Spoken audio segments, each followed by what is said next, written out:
So here's what's happening right now.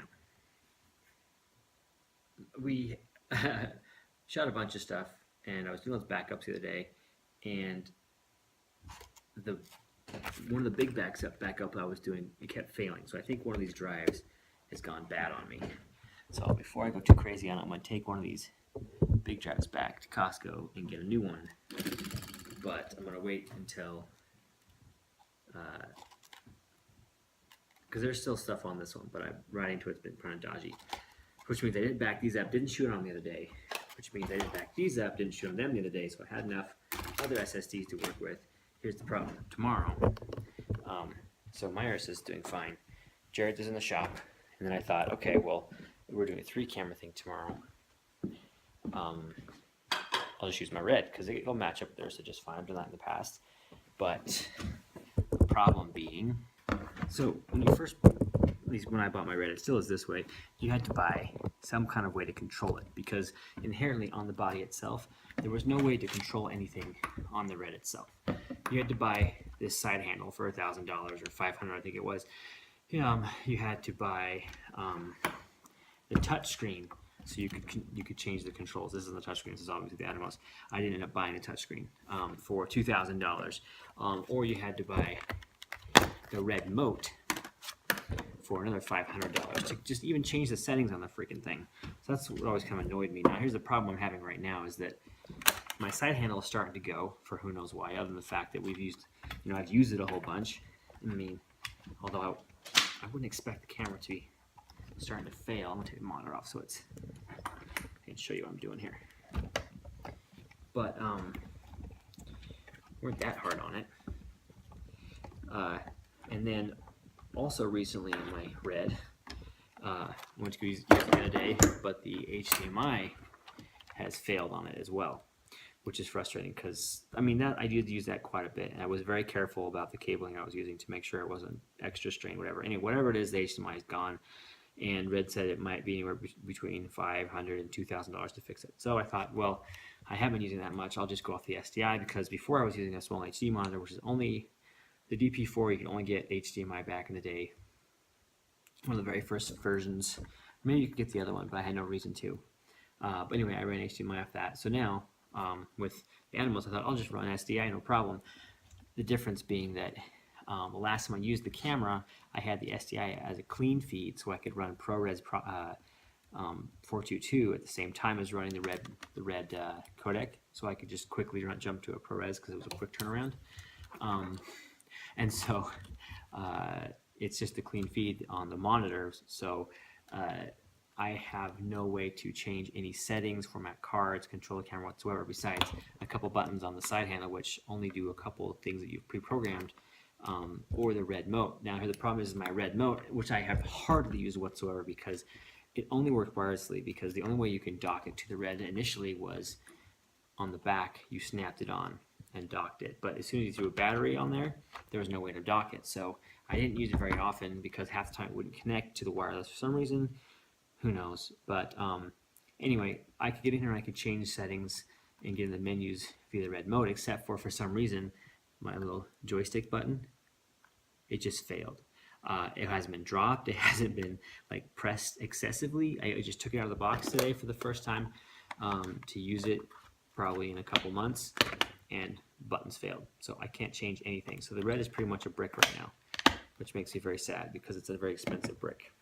And I don't think it's worth sending in to get it fixed, because the Ursa Mini Pro already has better dynamic range than my Scarlett 4K Red, which is very, very sad because this was a good camera, but yeah, I guess it's had its day.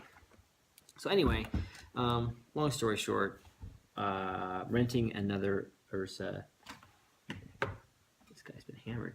And then I have another one from another rental house, which is local, which I jumped on because I was starting to panic, knowing I had 3 cameras to get ready for tomorrow. So we're shooting all Ursas tomorrow again. Now I'm just trying to track down cards. The difference being this guy only has 128 cards, so I'm going to have to track down. Well, I was trying to track down my SSDs, enough CFast cards so we can do 3 cameras, and not super long tomorrow, but you never want to have a lack of media, so that's what I'm doing right now. And the van's back.